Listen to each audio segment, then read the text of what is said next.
A 9-year-old fourth-grade girl went missing after attending a baseball game in her hometown of Sanjo Niigata Prefecture, Japan. Despite a large search, the authorities were unable to locate the girl or any indications as to her disappearance. It got to the point where they started to suspect she was one of an increasing number of females kidnapped by North Korean agents. The fact was that, after returning home that day, she was accosted by a strange man who seized her and threw her into the trunk of his car. She was then confined in the upstairs flat of the man's mother's home for nearly 9 years without leaving, despite the fact that the residence was only a short walk from the nearest police station. After seeing my films, I'm sure you've realized how vital safety is. Maybe you're feeling a little paranoid. More so than usual. This is something of a follow-up to the Junko Furuta video. The incidents were frequently compared in Japanese media, and I believe you will see why later on. Given that, I'd want to provide a small warning. This one also gets awful. If you have trouble stomaching this type of content, simply click to another video. But if you're ready, let's get started. Fusako Sano had been kidnapped by a mentally ill guy named Nobuyuki Sato, who was 28 years old and unemployed. Sato was born in 1962 to a father who was a driver for a wealthy client at a large firm in Tokyo during the post-war period. The father had 5 children with another mother before passing away and marrying Sato's mother later on. His father was 62 and his mother was 36. Sato's father had built a new home for him and his mother, complete with a huge Western-style room on the second floor that would serve as his nursery. Unfortunately, what was once a comfortable room for one youngster became a terrible horror for another. When Sato entered middle school, he eventually told his mother that he was too terrified to go to school. He was transported to a mental health center and diagnosed with a variety of conditions, including germophobia. His anxiety became so severe that he threatened to disown his father if he returned home with even the least trace of dirt on him. In high school, while being extremely tall and rather threatening, he was very soft-spoken and was frequently referred to as an okama by the other students, which is a phrase that basically translates as a slur against gay or trans persons. He withdrew within himself and carried his wrath home with him, frequently venting and taking his frustrations out on his family. After that, he went to work at an automobile parts plant, but his oddities frequently got him in trouble. For example, there was a public urinating case, and another time he retreated home on his way to work, claiming to have gotten caught in a spider web. So he ultimately quit that job and stopped working completely. It's reasonable to say that at this point in his life, he was pretty much gone. At the age of 19, he had a disagreement with his mother, declaring he was going for good. He set fire to a Buddhist altar in the house, which quickly escalated into a massive house fire. He was taken in for another psychiatric test, and it was discovered that he had severe OCD. After nearly a month of intensive medication and supervision, he was discharged. After that, he spent the most of his time wagering on horses and worrying over idols. He eventually told his mother that it was time for him to become more independent, and he indicated an interest in adding an addition to their home. She complied, and a new room was added to the second level of the house, giving him his own apartment. However, the chamber was abandoned midway through construction. Sato constantly complaining about the construction crew bringing viruses into the house, and he failed to meet several of his commitments, including seeking for work. Sato's transformation from a normal bit of shit to a criminal piece of shit occurred at this time. In June 1989, he found himself standing outside an elementary school gate, monitoring 4 little girls as they walked out, all of whom were around 9 years old. He ended up tailing one until she approached a vacant lot, at which point he dragged her into it and proceeded to have his way with her. However, another girl witnessed him carrying her out into the parking lot and hurried off to inform some older kids. An office worker from the school then arrived and apprehended Sato. The cops were called, and he was detained on accusations of attempted indecent act. 2 months later, his father died, most likely in great shame over what his son had become. In September of that year, he was condemned to a 1-year suspended sentence. The court determined that his odds of reoffending were low, and instead of probation, it opted to release him to his mother's custody on the condition that she look after and guide him. And as we know, this did not work out. On November 13, 1990, while still serving his suspended sentence, Sato drove his mother's automobile. He drove about for a few hours before spotting a young girl named Fusako Sano, who attracted his curiosity around 5 p.m. As far as we can tell, it was not intended. When he saw the small girl wandering alone, he decided to take her. He stopped the car in front of her and stepped out, brandishing a knife as he approached her. He told her to be good and not say anything. Sano was too afraid to move, so Sato picked her up and threw her into the car's trunk with ease. He drove for a bit till he came to a stop on the side of the road, where he exited and ran to the back of the vehicle. He opened the trunk, taped Sano's hands, and covered her eyes. He once again closed the trunk and drove to his residence, arriving at 6 Point Thirtype.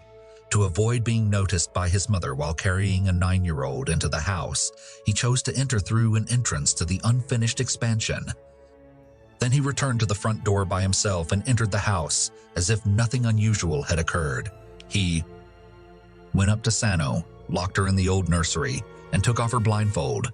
He informed her, "You don't want to be killed like all the other kidnapped girls, do you? You're never going to leave this room. You're going to leave this room. You're going to dwell here forever. If you break this commitment, I will no longer need you. I'll bury you in the mountains or send you floating away in the ocean," he said.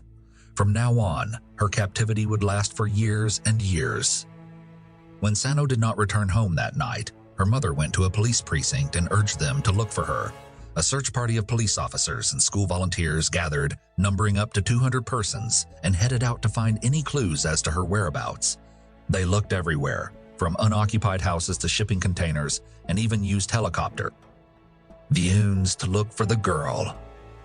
Over 20,000 missing posters were created and distributed, but no leads were ever discovered.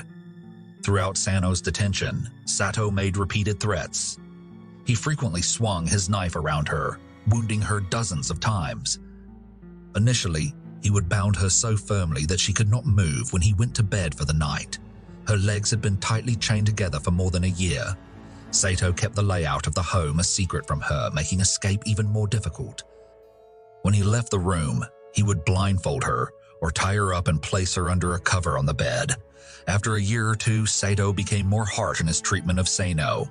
He began using a stun gun to administer his sadistic punishments, threatening to stab her if she spoke while stunned. She frequently had to bite down on a blanket to keep from screaming as she became shocked. He would even try professional wrestling maneuvers on her, punishing her whenever she let her voice drop. It is thought that he hit her softly over 700 times during her captivity, as well as with significant force over 300 times. She was beaten in the eyes so hard that she occasionally lost her sight. She eventually began using the stun gun on herself in the hopes of becoming accustomed to the sensation and no longer being bothered by it. She developed a dissociative disorder as a defensive strategy, which meant she began believing that another person, not herself, was being hit, allowing her to detach herself from the suffering inside her mind. Sano was clearly afraid at first, but her panic subsided as she began to give up and accept her fate. Sato would bring her clothes to wear, usually his own, and feed her 3 times a day. He either brought his own meals or had it cooked by his mother, who still lived on the first level. Sato began to fear that Sano was acquiring diabetes as a result of a bruising on her leg, which he had most certainly inflicted. He determined that she was consuming too much sugar and began limiting her meals to once per day. She dropped from 46 to 30 HE and started feeling quite faint most of the time, spending the most of her time lying down. Eventually, her legs withered to the point where she could no longer walk on her own. She needed to strengthen her legs, but Sato wouldn't let her, fearing she'd expose herself to his mother. There was no toilet on the second floor of the house, and Sato, who was obsessive about cleanliness in an odd way, avoided using the toilet in favor of plastic bags, which he would then seal and place in the hallway. He was embarrassed by this, so he forbade Sano from seeing the hallway and blindfolded her whenever she needed to go outside. Sano fell out of bed one day after being severely weakened, damaging her already frail body. Nonetheless, she was forced to crawl down the steps and in the shower by herself while still blindfolded. Sato's mother contacted the public health center in January 1996 because he was acting oddly and had gotten angry towards her. However, nothing was actually done about it. Sato's mother, despite living below, has reportedly had no contact with Sano throughout the years. Sato would become extremely violent if she attempted to go upstairs, so she never tried. Many people, including the police, believe she had some information that another person was up there. It is said that she purchased feminine hygiene items for Sato. For example, Sato would trim Sano's hair by himself, usually in short, choppy cuts. Because there was no bathroom on the second level of the house, Sano was only allowed to bathe sometimes, with permission and under the supervision of her kidnapper. Sato did not directly damage her, thus she led a pretty boring life. She spent most of her time listening to the radio and reading newspapers. Later in her captivity, she was allowed to watch television on occasion. Sato would also converse to her about issues that piqued his interest, delivering the most gentle entertainment. The apartment door was never locked, yet Sano never took a single foot outside in all those years. At first, she was too terrified, but finally, she ran out of willpower and energy to attempt. Sano had minimal exposure to the outside world throughout her incarceration, other than television and radio. She never grew intellectually beyond her 9-year-old stage. It was eventually discovered that she had much lower intelligence than peers her age. Sato claimed that he treated Sano like a friend throughout her captivity and that he provided her with everything she needed to mature normally. Sato's mother was so scared of his violent outbursts that she worked as much as she could. When she was forced to retire at 65, she began spending as much time as possible outside the house to avoid returning home. By 1999, Sato had started using the stun gun on his mother as well. Along with beating and kicking her, he also began tying her up. According to her mother, the only reason for her release was to allow her to use the restroom. The mother asked for mental health care for her son on January 12, 2000, and after receiving no response, she called again on January 19th, pleading with an official to come visit the family. They ultimately complied, and some healthcare professionals paid a visit to the home on Friday, the 28th. Healthcare workers approached Sato and informed him that he would be taken in for a mental health evaluation. This culminated in a massive angry outburst that did nothing but reinforce their case. The police were called to the site. During the hubbub, everyone observed a lump beneath the blanket moving about in his room. When they removed the blanket, they were surprised to see a sickly pale, short-haired girl underneath. They asked her who she was. She just informed them, "I need to organize my thoughts." They brought Sato's mother into the room and inquired who the hell this chick was. She said, "I'm not sure. I've never seen her before." They then informed the girl that Sato was most likely going to be gone for a long time and inquired as to what she wanted to do, most likely assuming she might be his girlfriend. Sano looked at the mother and inquired, "Is it okay if I stay here?" The officials instructed her to phone her own house. She said that my home might not be around anymore. The mother inquired as to where her home was. Sano replied, "Maybe here." Sano was subsequently brought to the hospital, while Sato was sent to a mental health facility and his mother to a different hospital. They pleaded with her to give them her identify so that they could look for her family if they were still alive. She eventually complied. The authorities were astounded to learn that she was the young girl who had gone missing nearly a decade before. Sano informed officials that a man snatched him near the school and pushed him into a car. "For 9 years, I did not leave the house. Today, I went out for the first time." Sano's medical checkup after being rescued revealed that she was generally healthy given the circumstances, albeit she was noticeably frail and underweight owing to a lack of food and exercise. She could barely walk because her leg muscles had atrophied so severely. She was also somewhat dehydrated. She was pale and jaundiced as a result of her lack of sunlight exposure. She had an emaciated 19-year-old body, but a child's mental capacity. Understandably, she also suffered from serious PTSD. The cops were eventually able to contact Sano's mother. She was eventually reunited with her family after nearly a decade. Her own mother didn't recognize her at first, as she hadn't seen her since she was 9 years old. Nobuyuki Sato, now 37, was admitted to the hospital that same day due to mental instability. Within a month, his status was legally changed from suspect to criminal, and he was eventually detained on February 11, 2000. Sato's mother was widely vilified at the time of his detention. People couldn't help but create connections because the Junko Furuta case from 1989 was still fresh in everyone's minds at the moment. In both incidents, a small girl was held captive on the second story of a house while her parents remained on the first floor. In the Junko Furuta case, the parents were aware that a girl was being detained upstairs but opted to do nothing. Could it have been the same in this case? People were eager to learn the answer to that query. The mother defended herself, claiming that she had no knowledge of the confinement and had not visited the second level in years. To be fair, none of the mother's fingerprints were discovered on the second floor. Sano herself admitted that she was aware of the mother's existence, but that was it. The mother was only mentioned as a witness in the case. After Sano was freed, the Japanese police received harsh criticism, mainly because Sato had previously attempted to kidnap another little girl in a similar manner and was simply set go.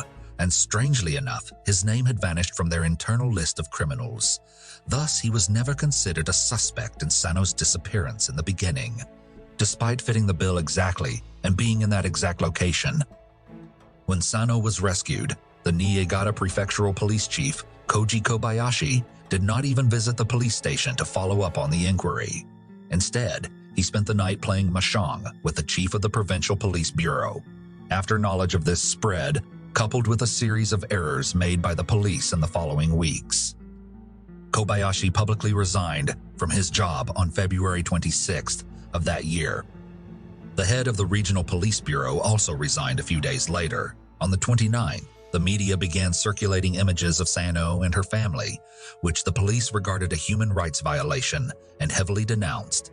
The privacy of everyone connected in this case was swiftly compromised as it became a media frenzy. One side would frequently contend that Sano never attempted to flee and that something was amiss.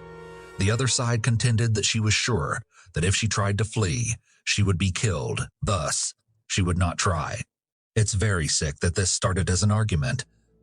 Sato's trial began a few months later, on May 23, 2000.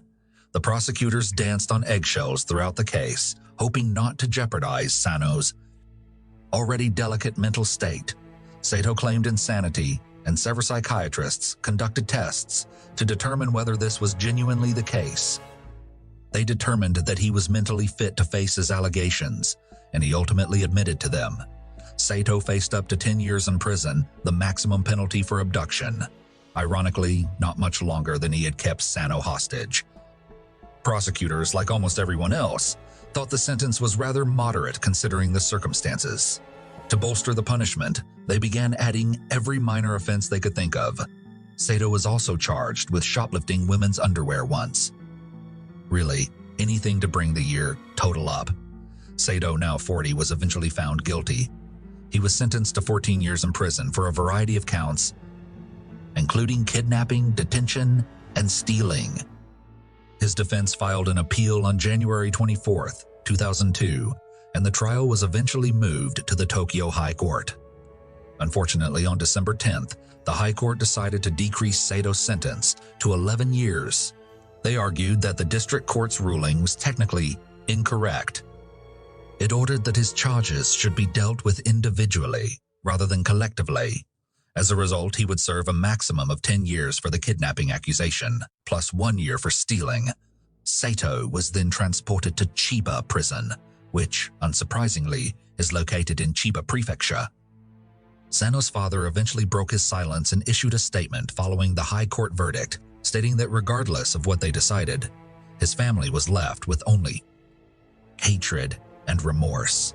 Nothing would change the fact that their family was robbed of happiness and a normal home life. Fortunately, he was able to add that his daughter had gradually settled into a quiet, somewhat regular life, and that she would frequently spend her days watching soccer matches or photographing flowers in the garden with a digital camera. She was also able to obtain her driver's license and participate in her coming-of-age ceremony when she turned 20. Even though it had been more than 3 years since she had been saved, she was still receiving counseling from a team of medical doctors authorized by the prefecture 2 to 4 times per month. Sato's mother died in an old folks' home in 2003 while he was in prison. The same as his father, probably in shame, Sano faced additional difficulties in the years that followed her release, since her father drowned in a pond directly in front of her eyes as the two were swimming for enjoyment.